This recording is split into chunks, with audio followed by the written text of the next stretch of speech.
కూటమి ఏడాది పాలనపై ఉప ముఖ్యమంత్రి పవన్ కళ్యాణ్ ప్రగతి నివేదిక పేరుతో లేఖ విడుదల చేశారు. ఎన్నికల్లో ఎన్డీఏ కూటమి విజయానికి అండగా నిలబడి రాష్ట్రాన్ని బానిస సంఖ్యల నుంచి విముక్తి చేసిన వారికి కృతజ్ఞతలు తెలిపారు. ప్రజలకు ఇచ్చిన హామీలను అమలు చేసేందుకు రాష్ట్రాన్ని అభివృద్ధి బాట పట్టించేందుకు కూటమి ప్రభుత్వం చిత్తశుద్ధితో పనిచేస్తోందని పవన్ వివరించారు. గత 5 ఏళ్లలో జరగని అభివృద్ధిని ఏడాది కాలంలోనే చేసి చూపిస్తూ ప్రజలతో పాటు పెట్టుబడిదారుల్లో విశ్వాసాన్ని నింపడానికి కృషి చేశామన్నారు. రాష్ట్రంలో జరుగుతున్న అభివృద్ధిని సుపరిపాలనను చూసి నేడు కేంద్ర ప్రభుత్వం సంపూర్ణ సహకారాలు అందిస్తుండటంతో రాష్ట్రం అన్ని రంగాల్లో ముందుకెళ్తోందని తెలిపారు. స్వర్ణాంధ్ర 2047 సాధించే దిశగా అడుగులు వేస్తున్నామని పేర్కొన్నారు.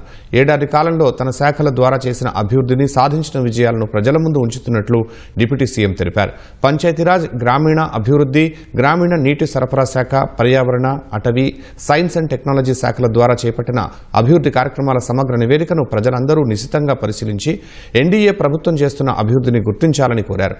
రాబోయే 4 ఏళ్లలో ఇంతకు రెట్టింపు అభివృద్ధి చేపట్టి రాష్ట్రాన్ని అభివృద్ధికి చిరునామాగా మారుస్తామని, దేశంలోనే అగ్రగామిగా తీర్చిదిద్దేందుకు కృషి చేస్తామని హామీ ఇచ్చారు.